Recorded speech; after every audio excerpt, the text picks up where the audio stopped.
Hello everybody, my name is Michael Beanie. I'm one of the Learning Development team here at LSE Life. This is going to be a short screencast, just guiding you through some of the slides and interactive tasks that we're going to be looking at to discuss how to effectively paraphrase other people's work and how to make sure that we avoid plagiarism in our essay writing. So this won't last too long, probably about 15 to 20 minutes or so. We'll be looking at a couple of different tasks, and it should give us a clear idea on different strategies that we can approach in order to paraphrase effectively and to make sure we avoid that a common issue of plagiarizing others' work.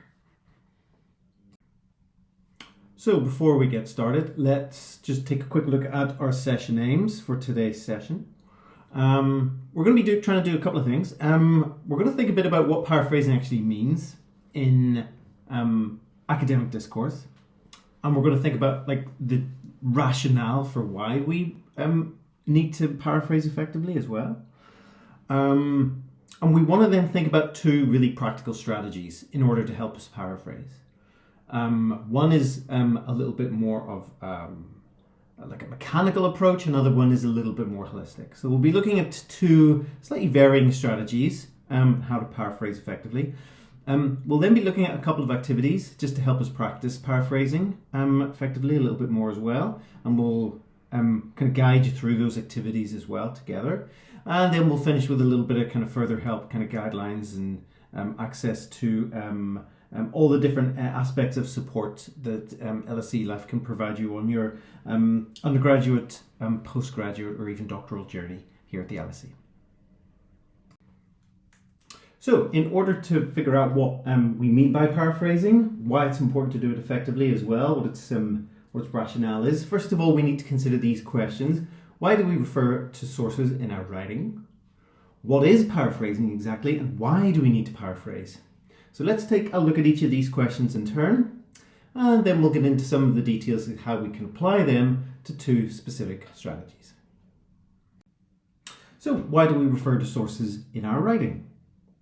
There are a number of different reasons why it's important to make sure we have good, clear, consistently written references in our writing. Hopefully most of these are already quite clear to you, but just in case some of them are maybe a little bit new, it's important that we have regular, recurring references really throughout our writing to make sure that we can support and strengthen the arguments that we're making. Okay? We cannot make unsubstantiated claims in the academic writing we're making. Okay? We need to make sure that those claims are substantiated, supported by evidence from the reading. Okay?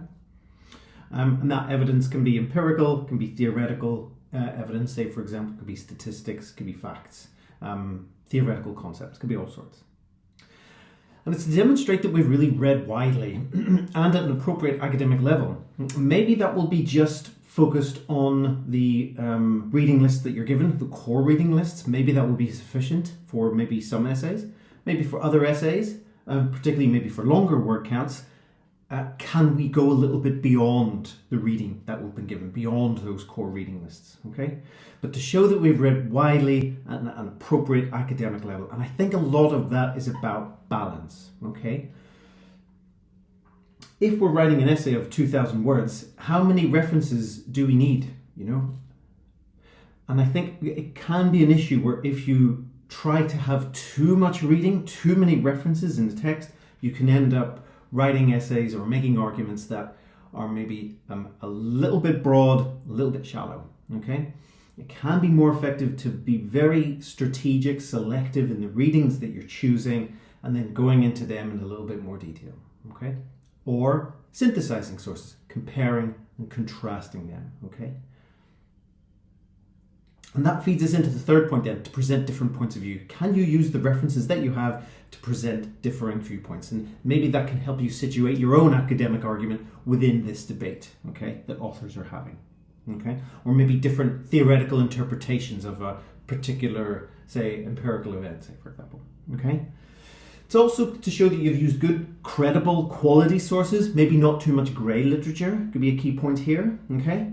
And it can also help to allow the marker to differentiate between your own work and the work of others. Okay, so that's a key point as well. We can do a lot of reading, but we need to make sure that the paragraphs that we write can demonstrate strong critical thought. Okay, and the other workshops can help us in this, and I'll show you some of those LSE Life workshops in a little bit.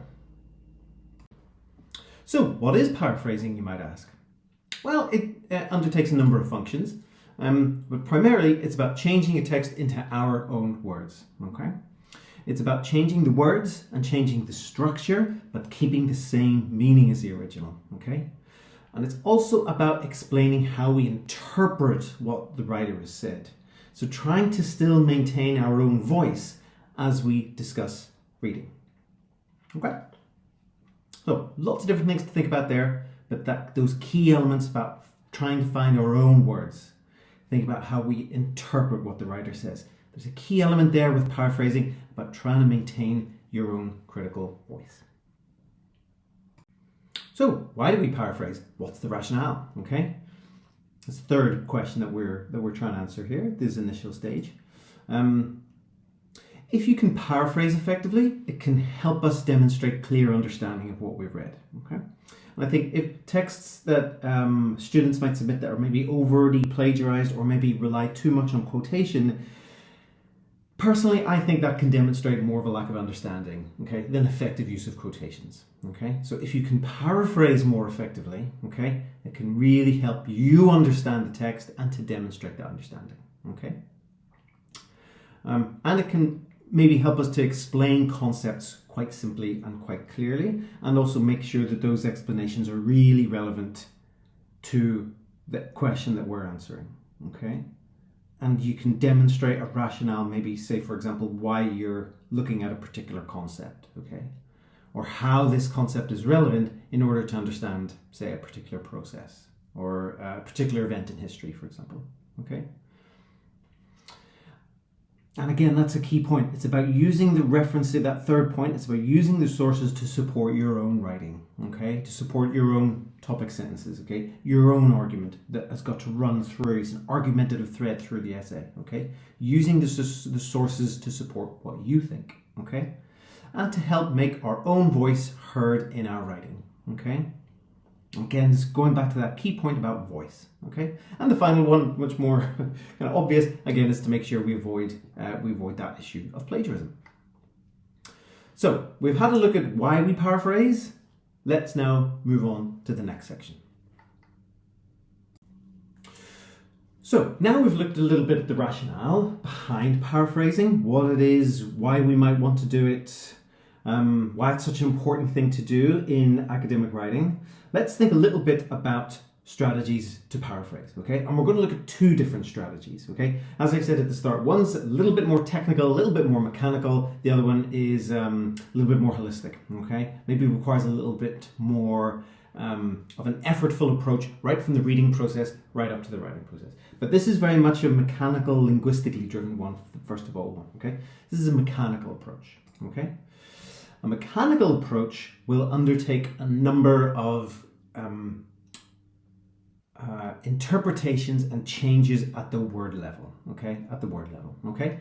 So one approach is simply finding synonyms for words, okay? Quite simple, using your thesaurus, finding a synonym, say for example, the word concept to say principle or issue or theme, for example. So finding synonyms, particularly of verbs or nouns, okay? Another approach you can also take along with that, or alongside that that approach in terms of looking at synonyms, okay, is to try to change word formation, okay? So for example, respond goes to response, okay? Can you maybe change the voice of a particular sentence, okay? So say we found a very specific sentence in the reading. We don't want to quote it though directly, okay? Maybe it's a little bit too long. Maybe we want to remove little parts of it as well, so we want to focus on just kind of the key elements, maybe at the start and at the end of a sentence, okay? Can you change the voice, okay? Can you shift from an active to a passive sentence, okay? Because that will inevitably change the structure, okay? An object of a sentence will become like the agent acting on the verb, okay? The subject will then move to more of an object position after a verb, okay? So it changes the structure, therefore it avoids plagiarism, okay? Well, avoids very direct plagiarism anyway, Okay, and maybe you can change the order of ideas around. Okay, so again, if you have that longer sentence, finding the focus of your sentence and putting it at the very start, and maybe that will come towards the end of the author's sentence, from the end to the start, from the start to the end. So shifting ideas and concepts around in sentences. Okay, but maybe keeping an overall employment, say for example, of important synonyms. Okay. So I think that's a key thing. Okay, I think finding synonyms can be valuable. I think in particular with verbs, because it's very, very easy to find lots and lots of verbs out there that have similar meanings, okay? But you can also use these other more mechanical approaches. I say changing word formation, verbs to nouns, nouns to adjectives, for example, okay? Changing voice, okay? Active to passive, or changing the order of ideas around, okay? All of these different, very mechanical approaches can work, but they're very much based on the grammatical, linguistic, kind of the word level. Okay. When we come to do the task 1 or task 2, I think it is, we'll look at that very specific approach. Okay, and we'll see how it maybe isn't hugely effective at times as well. So now we've looked at a slightly more mechanical approach that kind of is a bit linguistic, looks at the text word for word. Let's now think about a strategy that is a little bit more holistic. Okay, and as I said, we'll be looking at 2 examples of these immediately after this slide. So a slightly more holistic approach, okay, follows a number of particular steps. Let's look at those steps in turn. Okay, first one is to read the text really quite carefully and make sure you understand it well. So if you've found a few paragraphs, say in the discussion chapter of an article, or in a conclusion or introduction or in a review of literature, and you're really keen on these couple of paragraphs, you think it's really relevant to your writing, okay, make sure you read them really carefully, make sure you understand the point that the author is making really well. Okay, then try to take notes from the text. Okay, use short phrases. Okay, don't write in whole long sentences. Okay, you can use short phrases. They don't have to be fully grammatically structured sentences. Okay, but try to use different words. Okay, just imagine you're trying to explain the concept or the paragraphs to a friend who hasn't read it. Okay, it's quite simple. And if you can explain it, almost verbally explain it, that can really demonstrate clear understanding. Okay, so just use short phrases and try to use different words wherever you can. Then put the text away. It can be really, really hard to paraphrase a text while you're actually looking at it as well. So put the text away. Once you've done that, use your notes to write the ideas in your own words. Okay, make sure that you use different words and you use different sentence structure. Okay, so again, we can think about synonyms. Okay, we can think about changing word formation. Also think about changing structure. Okay, but make sure you really try to find your own voice when discussing these concepts or examples. Okay, don't paraphrase word for word or sentence by sentence. Okay, I think that can be really problematic because you can end up mirroring the structure really easily. Okay, so try not to do this paraphrasing on a word for word or sentence by sentence basis. Try to kind of reconceptualize entire sets of sentences or paragraphs even, okay, and use those reconceptualizations using your own words as the basis for your paraphrase. Okay, check your paraphrase against the original text then, just to make sure A, you haven't changed the original meaning, B, you've paraphrased thoroughly enough. Before we look at an example of paraphrases, I just wanted to mention a couple of things about referencing. Okay, you might have already seen some information from your department about approaches to referencing. Here's a couple of things that I wanted to mention, hopefully on top of those. Okay, good referencing, good practice to referencing starts with your reading and your note taking. Okay, so don't leave consideration of referencing too late. Okay, when you're taking notes, try to think carefully about who the authors are, what the year is, specific page number for quotations, but pay particular again attention to what year those authors have published their work as well. Is it quite recent? Is it a bit more classical? Where's that text falling within the wider debate, the wider discourse? Okay. As I said, we said in that holistic approach, try to paraphrase while taking notes. Don't just copy. Okay. Really try to use your own notes. Try to use your own interpretation of the text. Okay, rather than just mechanically copy. Okay. Always note the details of the sources you might use, okay? Make sure it's full, make sure it's accurate, okay? Do keep copies of website URLs and the date that you access them as well, okay? In that reference list, if you've got specific web sources, you will need to put the date that you last accessed those as well, because they're editable, okay? Make sure your referencing is really consistent, okay? Particularly in in-text citation, make sure it follows one specific style, okay? For example, APA 7 or Harvard or Chicago, say for example, or MLA. Make sure you choose a particular approach and you follow it really, really consistently, because we want to make sure we don't lose marks for inconsistent referencing. So choose one of those style guides and follow it as closely as you can. One approach to make sure you can reference consistently and with a clear style is to use a particular referencing software tool. There are about 4 that are most commonly used. EndNote is one that the LSE has license for, so you'll see that in a lot of the computers if you're using the PCs that are on campus or the Macs. There are also other ones though. Mendeley, ProQuest, RefWorks and Zotero are 3 others that are particularly common. You don't have to use these, you can reference manually, but particularly doing the referencing list at the end of your essay, the bibliography, that really can take quite a long time if you're doing it manually, particularly for much longer essays with larger amounts of reading. So I can't recommend enough trying to get used to a referencing software tool as soon as you can in your studies. It can collect all of the metadata, all of the referencing information automatically as it's connected through a plugin in your browser, and then you can connect through another plugin to your Word document as you write, okay? And it takes a little bit of getting used to, but within just half an hour or an hour, you'll hopefully be able to use one of these software tools comfortably, and you'll then be able to use that to support you in your referencing, and it'll save you a lot of time when it comes to doing your bibliography. The library does tend to run sessions on these, and we'll have a look at where we can navigate to those at the end of today's session. So we've talked a bit about referencing styles and software. We've talked about these 2 different approaches to paraphrasing, and we've talked about what paraphrasing is, rationales for doing it, why it's so important to do. So let's have a look at some of these strategies in action, okay?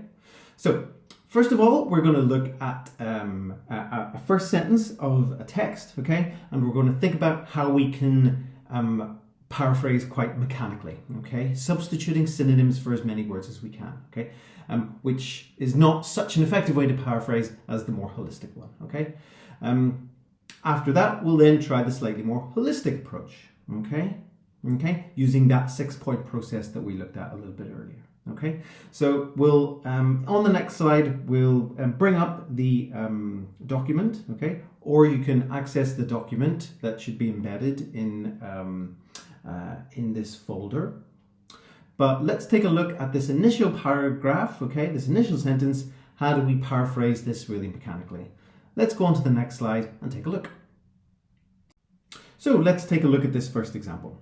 We have this sentence here: research on plagiarism has identified a shift from reactive measures to more proactive approaches in facilitating academic integrity.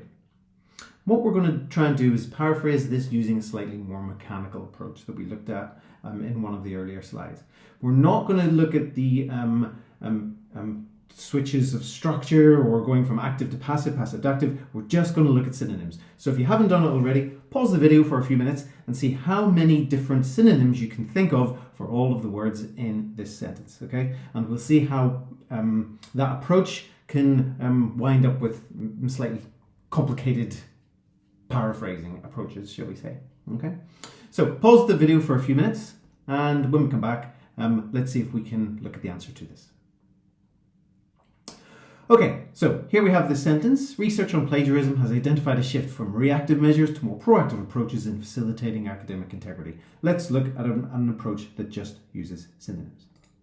Okay, and here's what we come up with. So research becomes studies on plagiarism, okay, has identified becomes have named, okay, a shift, you can get move, okay, so studies on plagiarism have named a move from reactive measures, from responsive methods, okay, to more active ways, proactive approaches, more active ways, and then facilitating academic integrity becomes in helping academic honesty. Okay? So, if you were going to paraphrase that approach, for example, okay, Turnitin is not going to find anything, there's not going to be any problems there, okay? You are technically paraphrasing the text, okay? But it becomes kind of empty, it becomes a bit meaningless, you know? Studies on plagiarism have named a move from responsive methods to more active ways in helping academic honesty. Particularly that bit at the end, helping academic honesty. You can see how that doesn't really get across the meaning of what we're talking about, which is facilitating integrity, okay? Academic integrity. There's much more meaning to that than academic honesty, okay? Which in itself is relatively meaningless. So I think if you use that synonyms approach, you can end up with words that don't collocate together. They don't connect. It's not statistically likely that they connect together very commonly, like academic honesty, okay? It's just not. Grammatically, it's fine, but in terms of meaning, it's not particularly effective, okay? So that's one example of how we can use synonyms, and we end up with paraphrases that grammatically are fine, but in terms of meaning transmission have major problems, okay? So that's the first one. Now let's see if we can paraphrase the rest of the paragraph that's in that worksheet, and let's try a slightly more holistic approach. So now for the second part of this task, we're going to try to paraphrase the remainder of this paragraph in a slightly more holistic sense. Okay, so we're going to use what we regard more as this recommended method, the slightly longer one. Okay, and again, imagine that you have to explain the information to a friend as simply and as clearly as possible. Okay, no need to worry about in-text citations. Let's just see if we can paraphrase the rest of that paragraph really effectively. Okay, so here's the rest of the paragraph.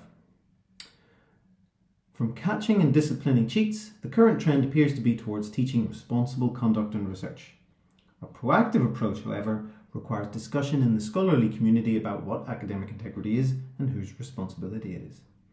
So take a few minutes again and try and look away from that set of sentences and really try and think about the approach we employed there.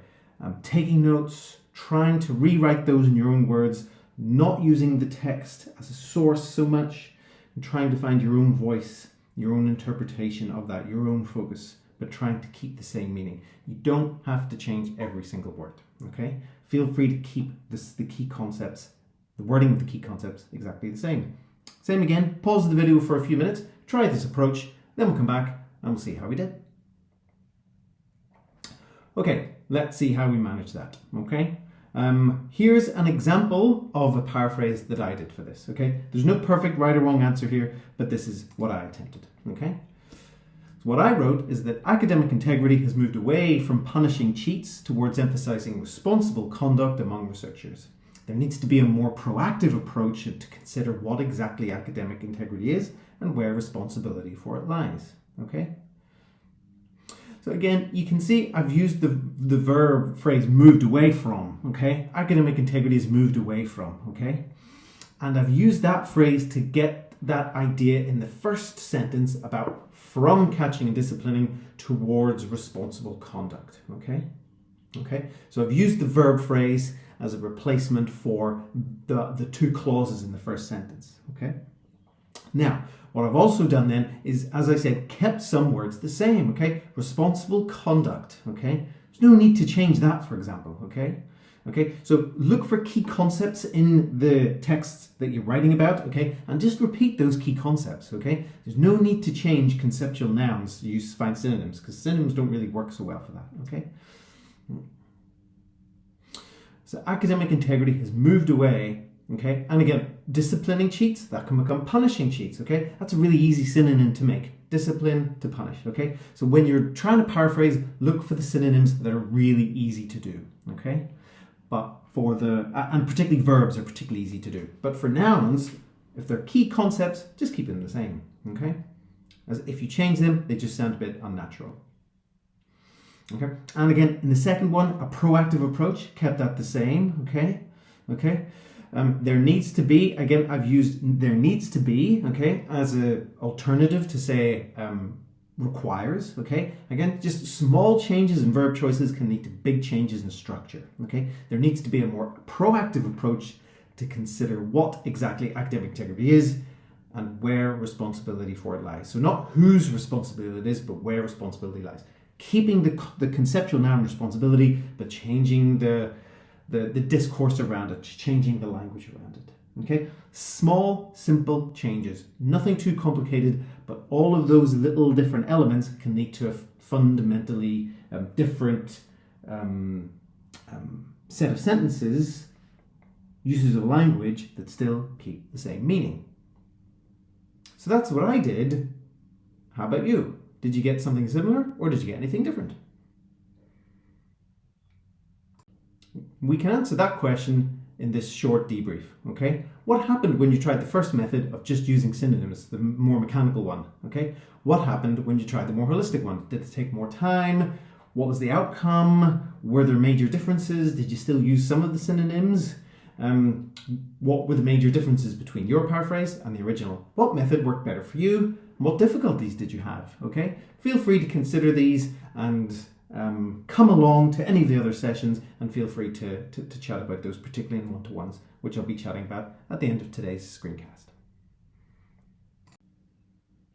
So let's bring this screencast to an end by talking a little bit about synthesis, synthesizing sources together, comparing, contrasting them. Okay, that's such an important feature of effective academic writing, to build up your own voice as you write. Okay, so synthesis basically means drawing connections between ideas. In writing, it refers to organizing the information you've read or discovered and weaving it together into a clear narrative. Okay? It's also the ability to combine or contrast the views of others with your own. So comparing, contrasting, putting things together to create wider, more substantive meaning. Okay? Summarizing and paraphrasing form ideas in your own words, okay, which is great. But synthesis can help present them with your voice, okay? So it's like paraphrasing is maybe one step, synthesizing can be a bit of a step beyond that, you know? And presenting these skills coherently in your writing can demonstrate real critical engagement with your assignment, okay? So we can go from steps from like quoting, summarizing, paraphrasing, synthesizing, okay? And if you can use those 4 different techniques effectively, you can become a really critically engaged writer, engaging with the ideas, and hopefully creating substantial answers to the questions you're being asked. So in this final task, what we're going to be looking at is this approach to synthesis. Okay, so we've talked a bit about paraphrasing, we've talked a bit about the different considerations of effective synthesis. Let's try this together. So here we have 2 texts that both talk about plagiarism. Okay, and we talk about reactive and proactive approaches and different interpretations of what plagiarism is. Okay, is it a symptom of ignorance, or is it more active, something that shares semantic space with things like lying and stealing of questions? Okay, slightly more kind of extreme version. Okay, so what we're going to do is try and put these together. So in this task, let's try this for around 10 minutes. Okay, think about and really read carefully those 2 paragraphs that are in the previous slide, okay? And think a bit about how we can synthesize those arguments, okay? Frame your sentences around your own point of view, i.e. make an argument. Use ideas from both texts, paraphrasing and synthesizing them within your text, and citing the sources appropriately. So feel free to take about 10 minutes, have a look at those 2 paragraphs, short paragraphs. How do we synthesize them together? And then the next slide, I'll show you an example that I created. Okay, everyone, hopefully that was a useful opportunity in order to practice synthesizing. As I said, there are no kind of perfect right or wrong answers here for this. It's a question of your own interpretation, finding your own voice in the middle of the noise and cacophony of authors talking to each other. Finding your own voice, using the authors to support your interpretation, okay? So here's one example that I created for this, okay? Again, I kept the referencing away from, say, the start of the paragraph, okay? There are 2 possible ways to view plagiarism. The first is to approach it as a mistake made by students. The second is to view it as cheating, okay? With the sender's reference there, okay? And then, again, bring it back to my voice, okay? For the middle part of that paragraph, that synthesis. Although there are certainly cases in which students plagiarize intentionally, comma, I would argue that it is more often the case that students do not fully understand how to avoid it. Therefore, the current trend towards academic conventions is moving away from trying to catch and punish them, okay? Universities now should be explaining these conventions to their students, not as punishment, but as an opportunity more for learning, okay? So I've really tried to kind of capture the meaning of what both of those authors were saying in those paragraphs, but I've really tried to keep my own interpretation of it. Not let the authors themselves become subject, like the author's surnames become subjects of sentences, using the author's name in parentheses to keep the focus on the ideas, my interpretation of those ideas. So that's an example of a synthesis, paraphrase of those two sets of texts. So thank you everyone for listening along with me to this screencast today on paraphrasing and synthesizing authors' ideas. If you do want any more support, make sure you come and check out all of LSE Life's workshops that are happening throughout both the autumn terms and the winter terms, right throughout summer, spring term and summertime as well. You can access all of the schedules for all of the workshops that are coming up just in that link below. You can also find all of the materials that we do for these sessions on Moodle as well, where you access this screencast. So if you're unable to attend, you can still access all the materials that we're doing. You can also book one-to-one appointments with an LSE Life Study Advisor. These last half an hour. They can be on campus or in person. Just click on that link there and that'll take you to the relevant booking section. Also, if English is not your first language, you might want to check out writing courses available through the Language Centre, English for Academic Purposes, and they'll provide further support on these specific issues related to paraphrasing, effective quotations, referencing and synthesizing.